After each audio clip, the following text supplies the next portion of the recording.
Hung and I presents Working in Music Sucks, the show where we talk about what sucks about working in music so you don't have the same problems. I'm your host, John Maciel, and in today's episode, we're going to talk about something near and dear to my heart, something that so many audio engineers don't do, which ultimately leads to their downfall, and that's reverse engineering, ironically, your success. So what do I mean when I say reverse engineering your success? You're like, how can you predict your success? Now, when I say success, I find being successful, I define success in the audio world as you're able to pay your bills, afford food, and give yourself or your family a way of life that you would get at a 9-to-5. If you can pay all your bills, put in money to your retirement, and do all of it with money that you make from audio, that's how I define success. Now, if success is that and more to you, then this still will benefit you as an episode because this is about how you reverse engineer all that stuff. So the first thing that you'll want to do that you probably hear in so many self-help and financial books is, where do you see yourself in? Like, where do you imagine yourself in 3 to 5 years? And I'm going to add one on top of that. Where do you want your career to be in 12 months? And then 3 to 5 years, give or take. You can pick 3, you can pick 5. But you need to have an idea of where you want to be and what you want. And if you don't do this, then you're just going to be guessing your way through your career or lack of career because you have no focus. When you don't have focus and clarity, just like a mix, just like a production, if you don't have that clarity and focus of where the song needs to go, just like your life, if you don't have that, how are you going to have a product at the end or something that you're like, this is what I wanted to achieve and I set out to achieve it and I did it.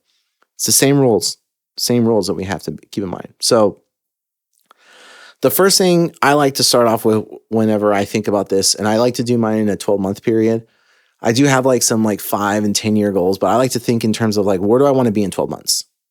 So for instance, 12 months ago, I decided I wanted to leave my last gig or job that I was doing within the audio world, and I wanted to build my own music tech company.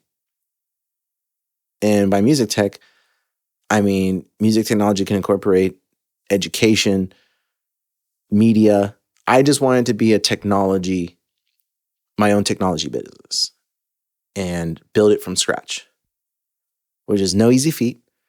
But what I wanted in 12 months was this year was going to be a year of learning. I'm going to learn how to do all this stuff: YouTube, podcasting, newsletters, TikTok. I'm going to learn how to master the 4 things that I'm going to utilize to build the stepping stones for this. And that's in 12 months, I'm going to have a very good understanding of the core principles of how I'm going to build this business.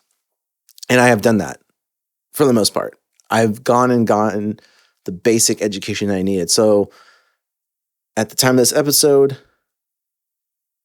it's around my 12-month mark, and I have accomplished what I set out to do because I knew what I needed to do, and I set a goal in mind, and I wrote that down. Now, that's a small one out of a much bigger list, but that's to give you an example of how I define and go for it in 12 months. Now, other things to think about: living situation. Are you currently renting? Are you living with family? Do you have a house? In 12 months, do you want a bigger house? Do you want to move into a house? Do you want to move out of living with family? Or are you good roughing it out for another 12 months while you build towards your ultimate goal? Will saving money on rent or a house afford you the luxury to put that money towards more studio equipment so that you have the gear necessary to make this a full-time career? Because you have the things that you are going to need and you won't have to worry about those when you move out. Then you need to ask yourself, if you're in a relationship, is this person that I'm in a relationship with supportive of, my goals and my dreams? Hopefully they are. And what are their goals and dreams for the relationship? Where do they see the relationship in 12 months, 3 months, 5 months? Having those type of conversations is very, very important and crucial in making your engineering career is successful. Are you single and you're not even thinking about that stuff? Cool. And then if you do find someone, you need to know where you're going so you can explain to them, hey, really like spending time with you, really enjoying getting to know you, but I kind of need to let you know where my head's at, what I'm doing career-wise, what I'm doing, what's a non-negotiable, what is something I can compromise on, and if they want to sign up for that or not. Some people may not want to sign up for might not want to sign up for a partner in this type of lifestyle. It's not an easy lifestyle, let me tell you. It's very, I like, it's not 100% like being an actor or actress, but I like to say it's comparable to the selfishness of what that career entails, being gone for months at a time, immersing yourself into the role, into the world. It's the same thing with audio. You have to immerse yourself into this culture, into this lifestyle. It's not, when it's your hobby and passion, it's not something you can just turn off. Like, you're always going to be thinking about it at the top of your head. Like, it doesn't go away. But that's something to think about. And I believe at the time of this episode release on my other podcast, me and my co-host on that one, we had his wife come on to talk about what it's like to date someone who's a creative. And if it's out by that time, I will link in the show notes, or I'll come back at a later date and make a note of it. But that's something a lot of people don't talk about, and it's something to really consider. All right, the next one, estimated expenses. So you need to break down how much you're spending on utilities and things, but what are vacations you want to go on? What are things you want to do in the next 12 months or 3 to 5 years?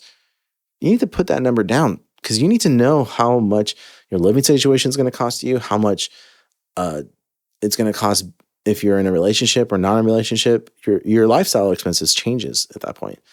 But then any future vacations, any gear you want, you got to put all this stuff down so you know what you're aiming towards, because you need to know what you need to say no to and what you need to say yes to and what you need to make happen. And if you don't have any of these written down, it's like, yeah, of course you're not going to hit the bullseye. You don't know what you're aiming for.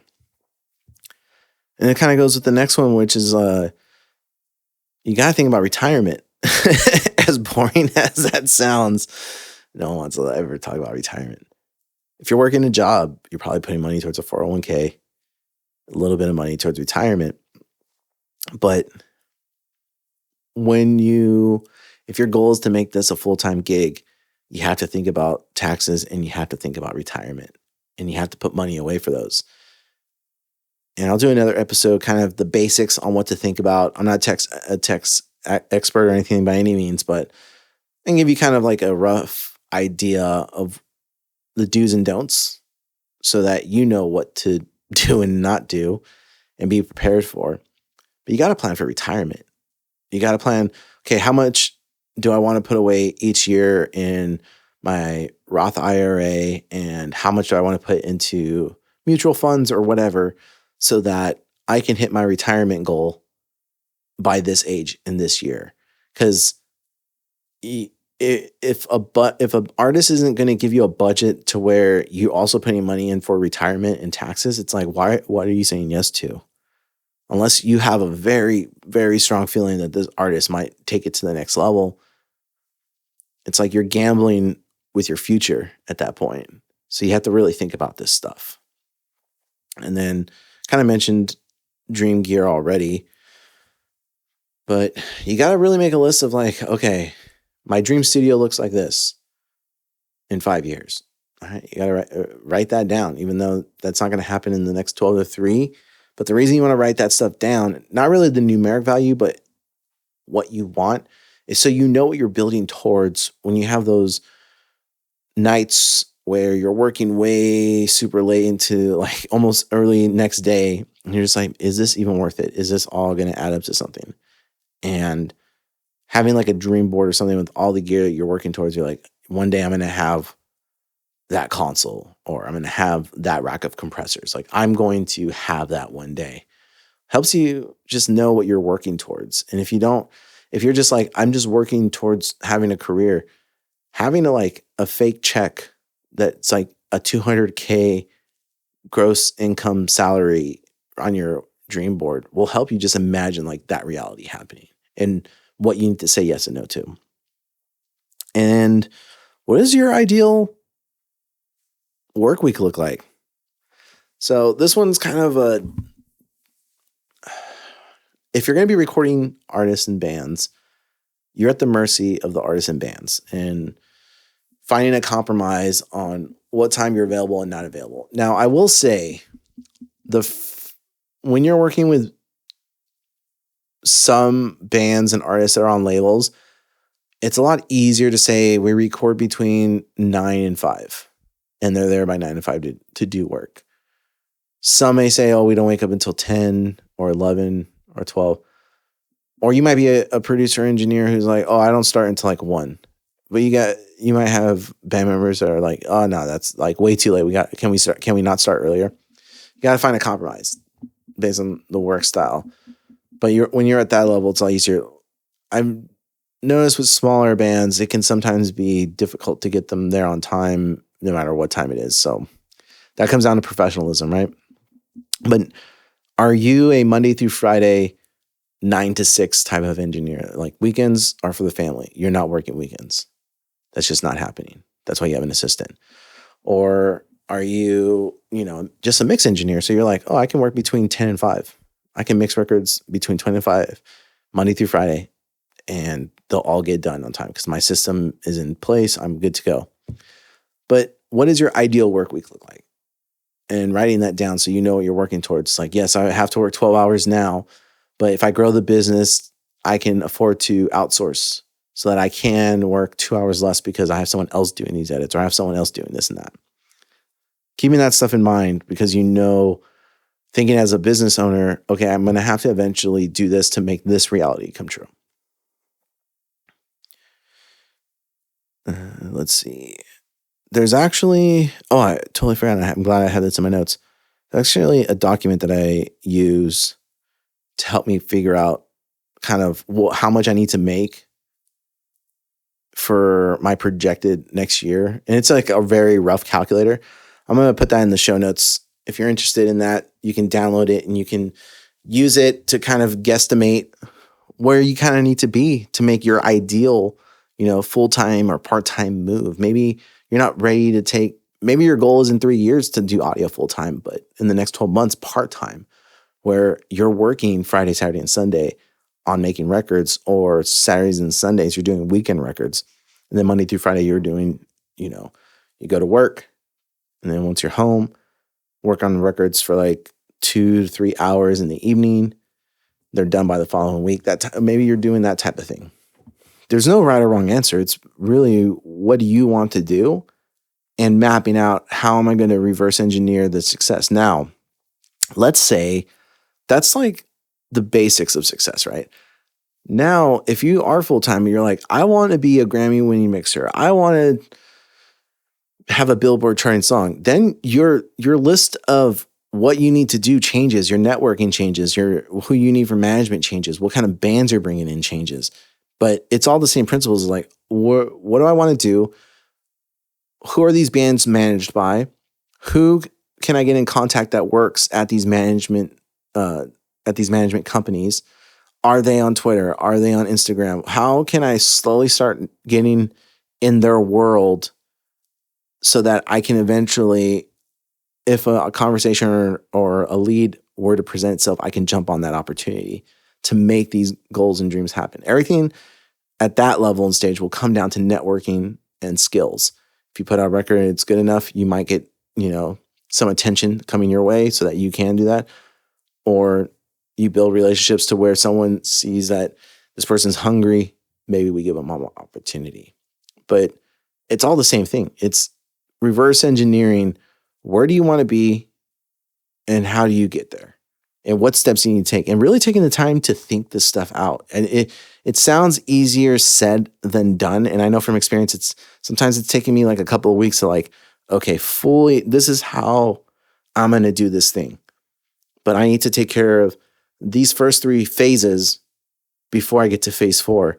And then phase 7 is where the real magic happens, but I'm still in phase 3, and things may change where I learn new things. And all of a sudden it's that's no longer phase 7. That's like phase 5 now, because I learned something in phase 2 that can expedite all of that.